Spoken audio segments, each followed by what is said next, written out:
adolescência é tempo de sonhar com o futuro, mas às vezes ele chega antes da hora.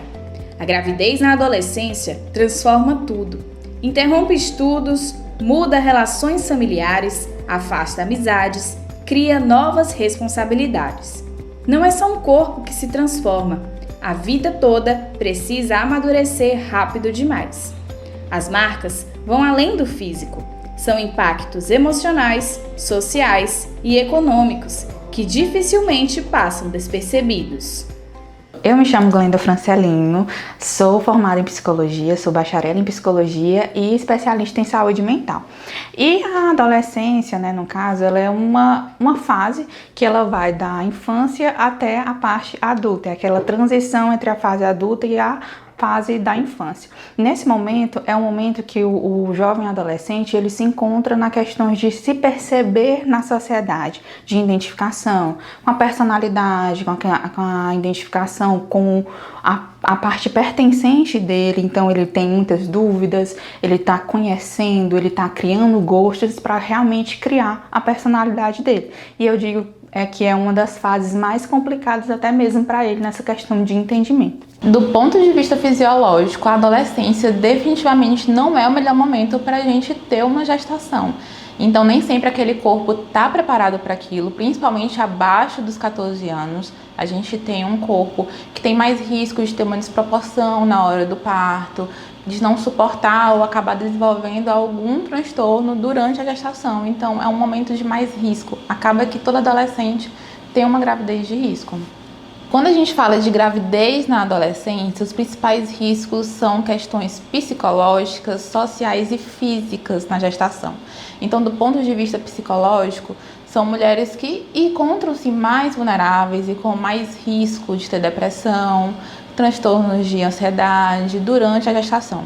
Em relação às questões sociais, a gente sabe que a gravidez na adolescência tem um impacto muito grande no financeiro, no acesso ao estudo, acesso a trabalhos. Então a gente tem uma taxa muito grande de desistência escolar nessa faixa etária quando essas meninas engravidam. Do ponto de vista obstétrico, a gente está diante de mais risco de ter doenças hipertensivas como pré-eclâmpsia grave, eclâmpsia. Temos mais risco também de trabalho de parto prematuro, de desnutrição, de restrição de crescimento, ou seja, aquele neném tem mais risco de ser menorzinho e de ter uma dificuldade de crescimento ali durante a gravidez. Pronto, a gravidez como um todo, ela traz muitas modificações, no caso, tanto hormonal, quanto emocional, quanto também na posição que aquela pessoa se identifica dentro da sociedade, aquele contexto familiar, pois muda a rotina, no caso, muda a rotina, muda as responsabilidades. Então, o critério de virar mãe é como se fosse assumir uma nova responsabilidade que requer muitos desafios, no caso, desafios diários e também responsabilidades diárias com essa nova fase. Acaba antecipando uma fase justamente por conta que ele está nessa transição entre a infância e a parte adulta. No caso, ele antecipando essa fase de se tornar mãe ou pai, às vezes se torna algo desafiador, porque ele entende que muitas vezes eles colocam como se fosse o fim da jornada deles. No caso, a gente acredita que eles têm sim essa questão de poder conseguir fazer isso, mas o suporte familiar, escolar e também a identificação dele como pessoa é essencial para que passe com tranquilidade por essa jornada. Mas entende-se que, a partir do momento que o adolescente traz essa visão, ele entende que os amigos vão se afastar, na maioria das vezes os amigos vão se afastar, vai ter o preconceito da família, da sociedade, por conta justamente da idade e da fase que ele está passando naquele momento. Meu nome é Kimberly Menezes, eu engravidei com 15 anos de idade da minha primeira filha. No início foi bem complicado, porque foi assim que eu perdi meu avô. Aí minha família não aceitou, minha família não aprovava, porque eu estudava, aí teve a perda do meu avô. E essa questão toda. Só que com o tempo eles foram me apoiando, porque viram que ia ser um conforto a mais. Fiquei assustada, bem nervosa. E eu fiz o teste por descarrego de consciência mesmo, mas não esperava vir um positivo. Eu tinha um sonho de me formar, de terminar meus estudos, só que isso eu tive que interromper por conta da gravidez. O primeiro ponto é o acolhimento da família. Se aquela adolescente chegou gestante, nos resta agora acolher. Então ela precisa ser acolhida para chegar o mais rápido possível no pré-natal. Ela fazendo o pré-natal de forma regular, sendo bem acompanhada, a gente minimiza os riscos de ter complicações. A família, ela é o porto seguro, tecnicamente. Então, como a família ela é um porto seguro, ela não deve ir nessa pauta de criticar, de brigar, de tentar punir esses jovens que engravidaram na adolescência, porque não tem sentido essa punição, porque é algo que já aconteceu, era algo que deveria ser prevenido com uma conversa, com aquele acompanhamento, mas após acontecer, o papel não é de punição, até porque a situação ela não vai mudar. A questão é a família, ela tem um papel de apoio, de acolhimento, de entendimento, porque eles estão se tratando de pessoas adultas que entendem o convívio da sociedade, junto com a criança adolescente que está ali vivenciando isso. Então ele, como papel de suporte adulto, que entende como é que funciona, vai trabalhar nessa parte do acolhimento e do apoio para que esse jovem ele consiga passar por essa fase de forma tranquila e consiga assim entender quais as novas responsabilidades dele sem que isso vire um desespero, no caso futuros transtornos que pode causar emocionalmente nesse jovem. A do pai da nenê, ela foi mais tranquila, porque a gente planejava em um futuro distante ainda, não naquele momento. Mas quando a gente se juntou para falar para minha avó, que eu na época morava com ela, aí foi bem complicado pela questão da perca do meu avô, que era questão de dias que ele tinha falecido. A família tem que trabalhar também junto com o jovem no formato de apoio, de fato. Evitar criticar, de fato, o que está acontecendo e buscar resolver junto com aquele jovem, né, no caso. E o jovem, ou a moça ou o rapaz, procurar se conhecer, entender que ele é um jovem, que aconteceu essa situação, mas ele não vai deixar de vivenciar a vida dele, apesar de ter as novas responsabilidades. Então, esse critério do que as pessoas dizem sobre nós, às vezes não significa que a gente é essa situação. Então, muitas pessoas vão julgar você, até mesmo se você não for pai ou não for mãe. Então, é entender de que, às vezes, muitas coisas que as pessoas falam sobre nós não significa que representa quem nós somos. Então, você tomou essa decisão, você está ali nessa situação, mas o fato de você ter acontecido isso com você não faz com que as pessoas definam quem você é. O Piauí tem enfrentado há décadas os desafios trazidos pela gravidez na adolescência. Diante desse cenário, no ano passado foi aprovado o Plano Estadual de Prevenção à Gravidez na Adolescência, que tem como objetivo acelerar a redução dos índices de gravidez precoce e promover mais informação, acesso a direito e cuidados com adolescentes em todo o território piauiense. Nós trabalhamos com o Plano Estadual de Saúde e no Plano Estadual de Saúde a gente faz previsões. Então, em 2022, nós estávamos com 14,80. 2023, nós fechamos em 14,40. E hoje, nós estamos com 13,36, embora sejam dados preliminares. Mas esse percentil, ele não vai aumentar muito. Então, significa dizer que nós estamos reduzindo, embora seja uma redução pequena, mas é uma redução significativa, né? Quando a gente fala do indicador gravidez na adolescência no estado. Hoje, a região sul, a gente encontra mais municípios com um percentual bem mais elevado. E assim, o que a gente tem feito? Para orientar os gestores através do programa Saúde na Escola, porque a maioria desses adolescentes eles estão na escola. Então, assim, o que acaba ocasionando, né, uma gravidez não indesejada, uma gravidez não intencional em uma adolescente, ela acaba evadindo-se da escola, né? E isso é um prejuízo tanto para a adolescente quanto para o Estado, né? Então, assim, a gente tem buscado trabalhar mais com esses municípios que estão com um percentual acima de 10% no estado do Piauí. Então, assim, quanto aos resultados, né, que a gente tem encontrado, é ver realmente nos indicadores a redução né, desses municípios, porque a área técnica ela acompanha mensalmente, de forma virtual, o monitoramento dessas ações que os municípios vêm realizando, e a gente tem presenciado que os profissionais de saúde, educação, assistência social estão mais voltados para o atendimento e o trabalho preventivo com essa população nos seus municípios. O maior desafio é o desconhecimento. Como eu já disse, a gente tem uma média de início de vida sexual no Brasil muito precoce. E muitas famílias, por vergonha, por tabu, acabam não conversando sobre sexo e sobre sexualidade com seus adolescentes, achando que não conversar e ignorar o tema vai ser melhor do que deixar as claras, né? Então, falar sobre sexo, falar sobre métodos contraceptivos é imprescindível, seja em casa, seja na escola e de preferência com o apoio conjunto desses dois pilares.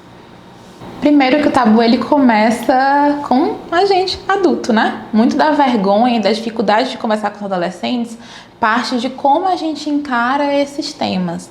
Então, muitas vezes a gente percebe as crianças começando a demonstrar uma curiosidade, uma pergunta. O ideal é você ir respondendo de acordo com o estágio de desenvolvimento daquela criança. E aí você vai naturalizando esse tema. Obviamente, entramos na adolescência, é preciso partir do adulto essa busca ativa de falar sobre sexo. E aí você vai introduzindo o tema.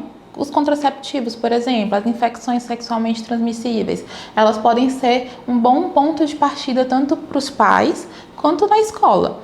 Os pais que encontram dificuldade ou não se sentem confortáveis de abordar isso, uma sugestão que eu dou e que eu vejo no meu dia a dia na minha prática, encaminhe, né, ou busque marcar, por exemplo, uma consulta com uma ginecologista de confiança que você sabe que vai acolher a sua filha ou o seu filho, no caso, né? Então, é importante que o assunto seja posto, esteja às claras para aquele adolescente. O que a gente não pode é negligenciar e achar que negligenciando não vai acontecer, porque, infelizmente, os dados e as estatísticas estão aí para mostrar. Se a gente não der atenção para o tema, os nossos adolescentes vão estar engravidando. Trabalhar com adolescente é uma parte muito interessante, porque o adolescente, ele gosta de ser protagonista dele mesmo. Então, assim, o adolescente não gosta de palestra, né? O adolescente gosta de fazer, né? De trabalhar as ações dele com eles. Então, sempre que a gente vai trabalhar com o público adolescente, é importante que a gente trabalhe através de teatros, estudos de caso, dramatização, porque ele sabe trabalhar, o adolescente, ele fala a mesma linguagem do outro adolescente. Agora, sim, é importante que esse adolescente seja acompanhado por um profissional de saúde ou da educação, da assistência, nunca desacompanhado. Então, adolescente, fazer oficinas para trabalhar a saúde do adolescente, acompanhado e orientado pelo profissional de saúde. O nosso avanço, o Plano Estadual de Prevenção à Gravidez na Adolescência é um avanço, né? Então, assim, a gente considera que foi muito pertinente, que o plano ele é bem aceito nos municípios e com as instituições, porque nós temos parceria com o Ministério Público também gostou do plano estadual e é nosso parceiro, então todas as vezes que a gente faz uma atividade, o Ministério Público está conosco, né? E a redução, o indicador, né? Então é um avanço você reduzir o indicador de gravidez na adolescência no estado do Piauí. E a nossa intenção é cada vez mais a gente reduzir esses indicadores. E falando aqui também, junto ao plano estadual, nós construímos uma cartilha voltada para o adolescente, cartilha de gravidez na adolescência. Essa cartilha vai ser destinada para o próprio adolescente. Então, breve, nós iremos lançar, tá? Essa cartilha, e eu tenho certeza que vai ser de grande importância, porque dentro da cartilha a gente fala todas as ações e os eixos que estão contemplados no plano, então ela vai ser física e virtual. Eu vejo muito desconhecimento no meu dia a dia. A gente tem uma vastidão de opções de métodos contraceptivos com suas vantagens, desvantagens, indicações e contraindicações. E eu observo que muitas pacientes ou chegam com informações equivocadas ou simplesmente não conhecem as opções que têm disponíveis. Inclusive, temos muitas opções disponíveis no SUS que as pessoas não sabem que podem e devem acessar.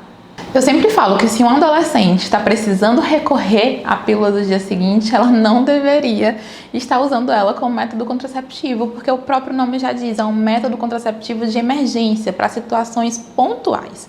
O ideal é que você use um método seguro e, no caso da adolescência, de preferência de longa duração e que não dependa tanto da memória ou do hábito daquela adolescente. É uma fase em que vai ser muito difícil aquela menina ficar lembrando todos os dias de tomar sempre no mesmo horário uma pílula, por exemplo. Então, o ideal é que realmente seja utilizado um método que não dependa dela. Um DIU, um Implanon. Vai ser muito mais seguro e sempre associar qualquer método contraceptivo também ao uso da camisinha, para a gente tanto aumentar a eficácia da contracepção quanto evitar o contato com infecções sexualmente transmissíveis. Para além das questões sociais, a gravidez na adolescência transforma, antes de tudo, o corpo. Um corpo que ainda está em formação e, de repente, precisa se adaptar para gerar outra vida. As mudanças são intensas e as jovens precisam suportar um processo que exige muito, fisicamente e emocionalmente. A amamentação foi o que foi mais difícil para mim, porque o peito sangrava, cheguei a pegar a boca da minha filha cheia de sangue por conta da questão da amamentação, que eu não sabia fazer a pega direito. E teve toda essa questão que ela não pegava leite de mamadeira, era só meu peito e era muita fome. E como meu peito machucou muito, eu não conseguia dar toda hora o peito para ela. Aí a gente entra em questões básicas do pré-natal, como tanto as consultas sendo feitas de forma regular, como uma alimentação balanceada e saudável, atividade física, né, regular já desde o primeiro trimestre e supervisionada de preferência. A gente precisa da reposição do ácido fólico, do ferro e de outras vitaminas importantes para o desenvolvimento saudável, tanto do bebê quanto do corpo da mãe. O papel da psicologia é justamente de acolhimento desse jovem, né? No caso, esses jovens, que pode ser tanto a menina como o rapaz, né? Acolhimento desse jovem para que ela se conheça, entenda a fase que ela está passando, porque muitas vezes com as mudanças hormonais, com as mudanças do corpo mesmo, né? No caso da rotina, da vivência, ela acaba se desconhecendo e colocando a criança como se fosse um empecilho na vida dela. Então, entender que essa nova fase vai ser dessa forma, evitando que ela submeta a criança a uma determinada trauma, né? No caso, a um determinado encerramento de carreira, tecnicamente, levando para a parte da jovialidade. E não funciona dessa forma. É trazer esse entendimento claro de que está acontecendo isso, mas a gente pode acompanhar isso da melhor forma possível para que você possa se conhecer como pessoa, como mulher, como homem, então, e desenvolver isso para que isso não vire futuros transtornos emocionais. Foi com a ajuda do meu marido. Com a ajuda dele eu pude ir conseguindo, aprendendo dia a dia junto com ele. Ela, hoje em dia, ela tem 6 anos de idade. E desde ela bebezinha, ela sempre foi mais esperta do que outras crianças. Ela sempre foi um pouquinho mais avançada. Aí, desde quando ela nasceu até hoje, é um orgulho. A gente precisa conversar sobre os fatores de riscos que levam a uma gravidez na adolescência. A gente sabe que questões socioeconômicas, questões de raça e etnia estão envolvidos na repetição desse ciclo. Tanto é que as maiores taxas de gravidez na adolescência acontecem na região norte e nordeste, entre meninas pretas e periféricas. Então, muitas vezes, o que está aumentando o risco daquela gravidez na adolescência continua ali. Digamos, a gente tem uma menina com pouco acesso à educação, com baixa renda, engravida na adolescência, abandona a escola, não consegue ingressar no ensino superior. não tem conhecimento sobre métodos contraceptivos, emenda uma gestação na outra e ela vai repetir o ciclo de baixo nível socioeconômico, aumentando o risco que os seus filhos entrem também nessa situação. Se tiver muita crítica familiar, se tiver muita cobrança, porque já tá tendo aqui toda essa questão biológica que ela tá vivenciando, então tiver essas cobranças externas, o psicológico dessa pessoa não vai estar bem também. Então, tecnicamente, ela vai colocar a criança como se fosse algo negativo para ela de fato. E aí vai transformar uma criança como uma repulsa, trazendo sim um transtorno emocional, um transtorno de depressão pós-parto, né, que tem que ser desenvolvido para que isso não aconteça. Em meio a tantos desafios, a Casa Maria Menina surge como abrigo, apoio e esperança. Única no Piauí com atuação específica nesse cuidado, a casa acompanha adolescentes grávidas e suas famílias, promovendo uma rede de acolhimento, orientação e proteção. Esse serviço ele foi criado há 27 anos atrás, né? Foi um pedido de um bispo daqui, um tempo já falecido, Dom Miguel Câmara, e ele suscitou a nossa congregação para acolher esse serviço, porque ele viu a necessidade de ajudar e acolher essas jovens grávidas que não tinham apoio, né, na cidade, precisavam de alguém que pudesse ajudá-las nesse momento tão importante da vida delas, né, que era a gestação, né, a vinda de um filho ao mundo. Então elas, como adolescentes, também não tinham esse apoio. E aí surgiu essa proposta para a congregação, né? Nós, Irmãs dos Pobres, né, de Santa Catarina de Sena, assumimos essa missão. Hoje ela é acompanhada pela AMBES, que é a Associação Norte-Brasileira de Educação e Assistência Social, que dá todo o apoio para a evolução e a continuidade do serviço, né, aqui em Teresina e ao redores. A maioria é de baixa renda, né? A maioria vem de locais de invasão, são locais até bem mais distantes daqui do nosso projeto. São menores de idade, mas hoje a gente atende de 12 até os 21 anos, né? Estendemos a idade até 21, para poder acolher essas meninas também, porque elas também passam, apesar de serem já com a maioridade, mas também passam pelas mesmas situações, né? E assim, o desafio para elas são esses, né? Às vezes falta de transporte, né? Quem traga elas, porque às vezes a maioria são menores, precisam de um acompanhamento, né? Quem vem a pegar, porque elas vêm para o projeto, passa ao dia, mas à tardinha tem que retornar para casa, né?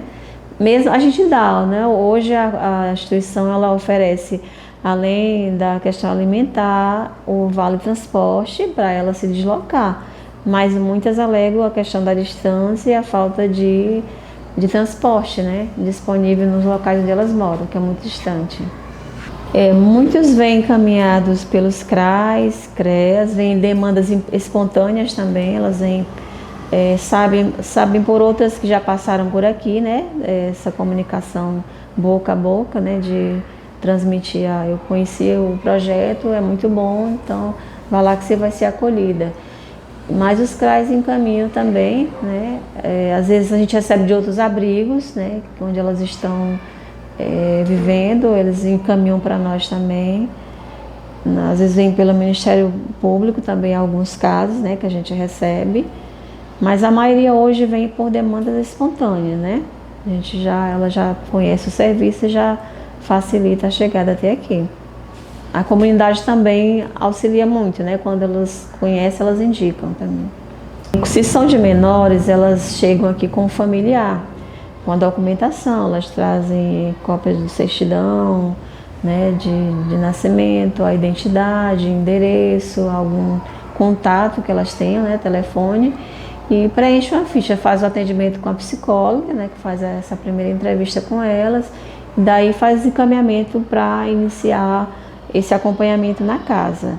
Se elas já são de maiores, elas vêm, né, podem vir sozinhas, porque elas já respondem por elas mesmas, trazem também essa documentação e começa todo esse acompanhamento, né, que a gente dá o direcionamento das atividades que são realizadas dentro da casa, laborativas, confecção do próprio enxoval, onde elas vão preparar para receber o neném que está para nascer.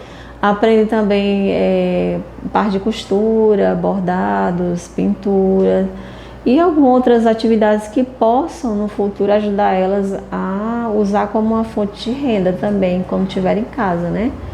Então elas têm essas atividades fora os acompanhamentos médicos, né? Que são os exames que elas trazem, os dias de consulta, né? As atividades escolares também, se tiver, a gente acompanha. O atendimento do pré-natal, né? Então é feito todo esse acompanhamento para que elas se sintam realmente bem acolhidas, acompanhadas e sintam amadas, né? Que na verdade é esse resgate que elas buscam, né? Esse acolhimento e esse entendimento num momento tão difícil para elas, né? Inicia pela acolhida, né? Onde a gente realiza a triagem, o momento inicial, tem o acompanhamento individual e nós temos também os atendimentos coletivos. A gente percebe o impacto, principalmente nas idades menores. A gente percebe assim que ela tem que amadurecer de forma muito rápida, muito breve, de maneira não programada, não preparada, né? Então assim, isso rompe o processo da infância, a vivência da adolescência para uma maturidade, uma adultice, digamos assim, precoce. Então isso traz muitas questões emocionais, onde aqui algumas a gente consegue trabalhar, outras não, porque vai de todo o processo, né, do acompanhamento familiar também, desse olhar, vai do papel dessa grávida no ambiente familiar em que ela está inserida. Muitas delas têm uma oportunidade de, durante o momento que está aqui com a gente, que a gente tem todo esse acompanhamento, esse olhar, ele traz uma mudança positiva. Outros já não traz tanto, porque o ambiente não é propício. Cada história é individual e carrega seus medos, descobertas e aprendizados. Mas falar sobre o tema é um passo para compreendê-lo, com mais empatia e responsabilidade. Prevenir é cuidar antes que a dor aconteça.